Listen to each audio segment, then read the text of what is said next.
지난 주말 충남에서 승용차가 상가로 돌진하는 교통사고가 발생하고 주택이 불에 타는 등 화재가 잇따랐습니다.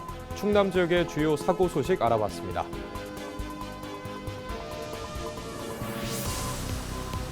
데이트 앱을 통해 만난 40대 남성에게 흉기를 휘두르고 도주한 30대 여성이 검거됐습니다. 경찰은 여성에 대한 구속영장을 신청하고 정확한 범행 동기 등을 조사할 방침입니다.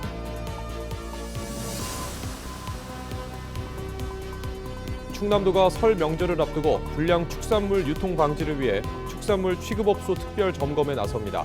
충남도는 점검에서 적발된 위반 업체를 대상으로 행정처분 등에 나설 계획입니다.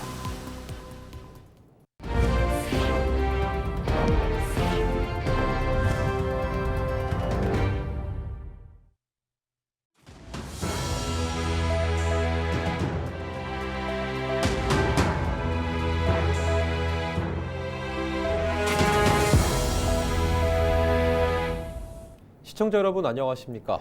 헬로티비 뉴스입니다. 지난 주말 충남에서 사고가 잇따랐습니다. 자세한 소식 취재기자 연결해 들어봅니다. 정호석 기자, 다수의 교통사고가 발생했는데요. 먼저 교통사고 관련 소식부터 전해주시죠. 네, 먼저 지난 17일 낮 12시 50분쯤 공주시 신간초등학교 앞 교차로에서 60대 A씨가 몰던 승용차가 앞서가던 승용차를 추돌한 뒤 상가 건물 1층으로 돌진했습니다. 이 사고로 어린이 보호구역 내 인도를 걷던 초등학교 5학년 학생이 양쪽 다리가 부러지는 중상을 입고 병원으로 이송됐습니다. 사고 당시 건물 1층 내부에 사람은 없었던 것으로 확인됐습니다. 경찰은 A씨가 전방주시 의무 등을 게을리해 사고가 난 것으로 보고 자세한 경위를 조사하고 있는데요. A씨는 경찰 조사에서 급발진을 주장한 것으로 알려졌습니다.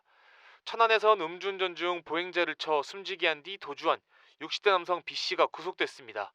B씨는 지난 16일 밤 술을 마시고 자신의 차량에서 자고 일어났는데요.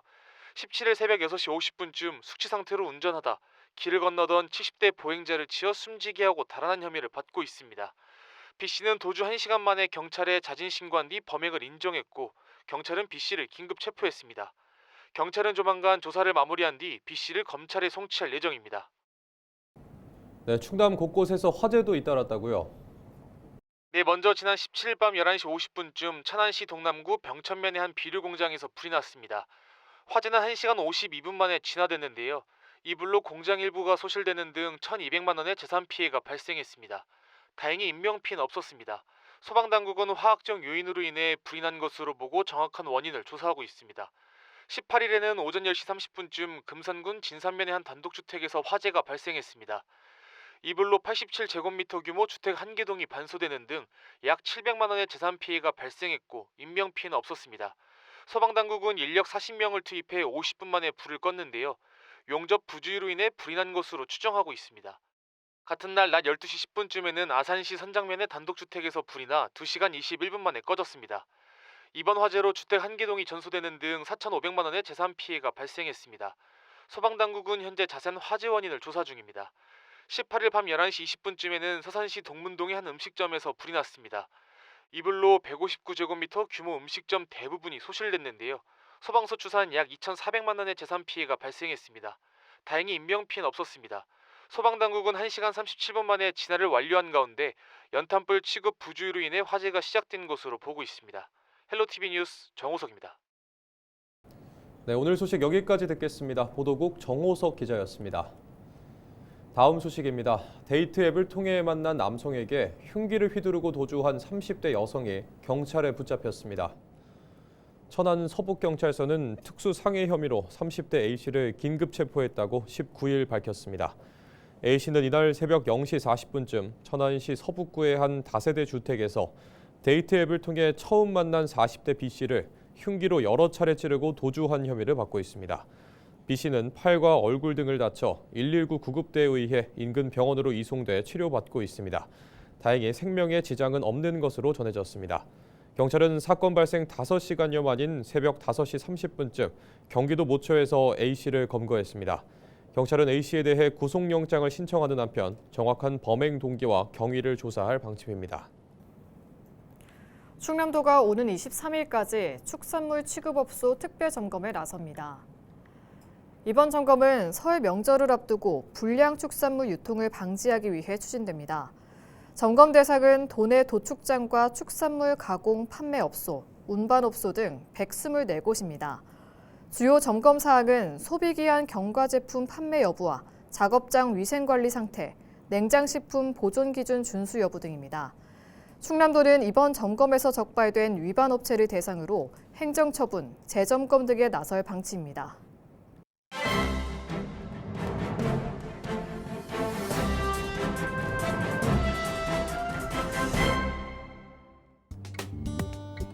굿모닝 충청 기사입니다.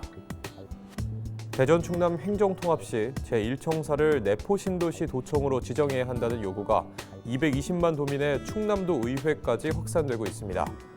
이상근 의원이 특별법 충남도 청사, 본청사 지정 명시 촉구 건의안을 제출하면서인데요.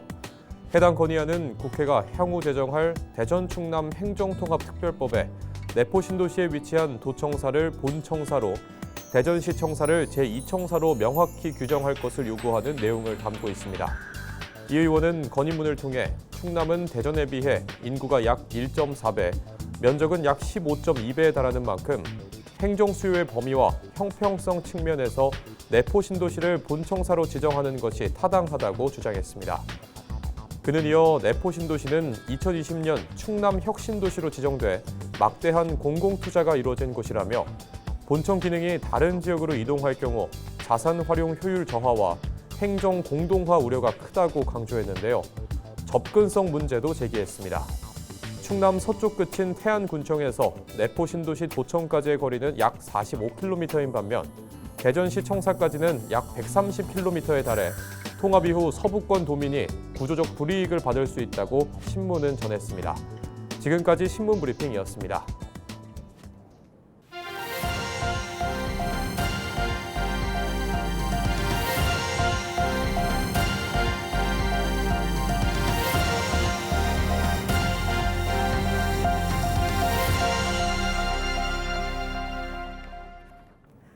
김태흠 충남지사가 정부의 행정통합 인센티브안에 대해 수용하기 어렵다는 입장을 밝혔습니다. 19일 도청에서 열린 실국장 회의에서 김 지사는 법인세 등 8조 8천억 원을 요구했지만 정부가 제시한 재정 규모는 절반에 불과하다고 비판했습니다. 또 국가산업단지 지정과 예타 면제 등 중요한 권한 이양 내용이 포함되지 않았다고 강조했습니다. 그러면서 김 지사는 실질적인 자치분권이 이뤄질 수 있도록 각 행정부처에 가이드라인을 제시해달라고 촉구했습니다. 태안군이 지난 16일 청와대에서 열린 태안화력발전소 폐지 대응 대책회의에 지역 현안을 건의했다고 19일 밝혔습니다. 이번 회의에는 태안군과 대통령실 기후에너지환경비서관, 기후에너지환경부와 산업통상부 등이 참여했습니다. 이날 태안군은 화력 폐지에 따른 인구 감소와 경제적 손실 등을 설명한 뒤 직접 건의사항을 포함해 모두 22건의 핵심 과제를 제안했습니다. 주요 건의사항은 특별법 신속 제정과 해상풍력발전 집적화단지 지정 지원, 국도 38호선 해상교량 건설 지원 등입니다. 한편 지난해 12월 태안화력 1호기가 폐지됐으며 올해 2호기가 폐지되는 등 오는 2037년까지 8호기가 순차적으로 폐지될 예정입니다. 김돈곤 청양군수가 19일 군민과의 대화 첫 일정으로 청양읍을 찾아 올해 군정 운영 방향을 설명했습니다. 이 자리에서 김돈곤 군수는 농어촌 기본소득 시범사업과 일반 산업단지 조성사업 등 주요 정책 방향과 추진 현황을 설명했습니다. 또 청양읍 주민들의 불편사항을 듣고 해결 방안을 모색하는 시간을 가졌습니다. 한편 김돈곤 군수는 19일 청양읍을 시작으로 오는 23일까지 10개 읍면을 방문해 군민과의 대화를 진행할 계획입니다. 저는 이 농어촌 기본소득이 지역 소멸 위기를 극복할 수 있는 마지막 정부의 정책 수단이라고 봅니다. 이거마저 우리가 실패한다면 우리 청양군을 비롯해서 농촌 지역은 소멸 지역으로 남을 수밖에 없다. 저는 그런 생각을 해요. 그래서 저는 그런 사명감을 가지고 우리가 정말 긴장해서 해야 된다는 생각을 합니다. 16일 당진 고대면의 한 산란계 농장에서 고병원성 조류인플루엔자가 발생했습니다. 당진시는 초동 대응팀을 투입해 농장 출입을 통제하고 사육 중인 닭 2만 7천 마리에 대해 살처분을 진행했습니다. 당진시는 발생 원인 규명을 위해 역학조사와 방역대 내 가금 이동 제한 조치 등에 나설 방침입니다. 한편 지난해 9월 이후 전국에서는 34건의 조류 인플루엔자가 발생했습니다. 홍성군이 특별재난지역 자원봉사 용역 등에 대한 기부금 확인서를 발급합니다. 발급 대상은 지난해 홍성군 수해복구 자원봉사 활동에 참여하고 1365 자원봉사 포털에 수해복구 관련 봉사 시간이 입력된 자원봉사자입니다. 발급된 기부금 확인서는 연말정산 시 소득공제 항목에 기재해 증빙 자료로 제출하거나 종합소득세 신고 시 활용할 수 있습니다. 기부금 공제 금액은 자원봉사 시간을 8시간 기준으로 환산한 일수에 일일 8만 원을 적용해 산정됩니다.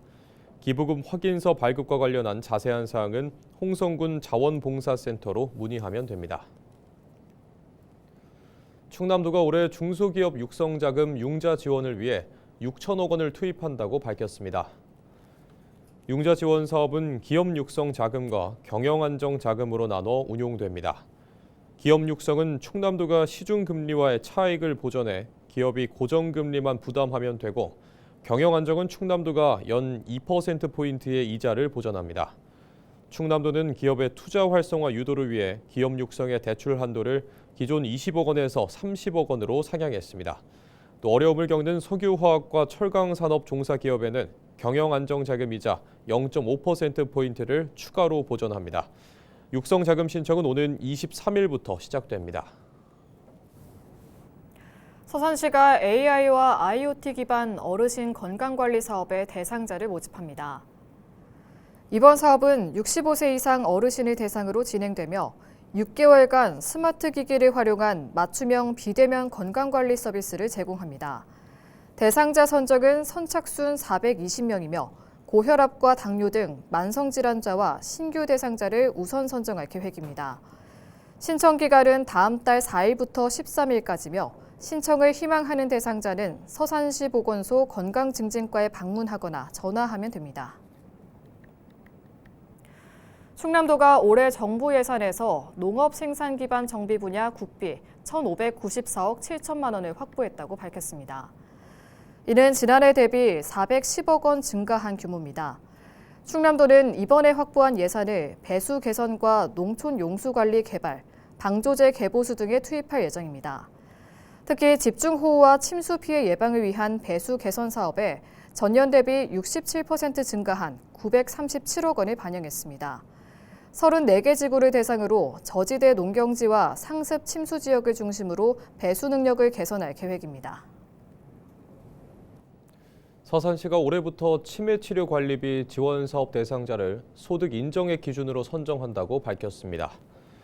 서산시는 매년 치매치료제를 복용 중인 저소득층 치매 환자를 대상으로 월 3만 원 한도 내에서 약제비와 진료비 등을 지원해 왔습니다. 기존에는 건강보험료 부과액을 기준으로 대상자를 선정했습니다. 서산시는 이번 소득 인정액 선정으로 지원의 형평성과 신뢰도가 높아질 것으로 기대하고 있습니다. 기준 변경에 따라 지원 대상은 기준 중위소득 140% 이하면서 치매 치료제를 복용 중인 치매 환자입니다. 충남도가 다음 달부터 노인 의료복지시설 입소자를 대상으로 결핵 검진에 나섭니다. 충남도는 노인 의료복지시설 내 결핵 집단 발생을 예방하기 위해 결핵 검진을 추진한다고 밝혔습니다. 검진 대상은 노인 요양시설과 노인 요양 공동생활가정 등 노인 의료복지시설 입소자로 대한결핵협회 대전 세종 충남 지부가 시설을 직접 방문해 검진에 나설 계획입니다. 노인 의료복지시설 결핵 검진을 희망하는 시설은 대한결핵협회에 문의하면 됩니다. 한편 2024년 기준 충남 지역 결핵 환자 수는 702명입니다. 당진시가 올해도 전세보증금 반환보증 보증료 지원 사업을 추진합니다. 당진시는 전세보증금 반환보증에 가입한 무주택 임차인에게 보증금 최대 40만 원을 지원할 계획입니다.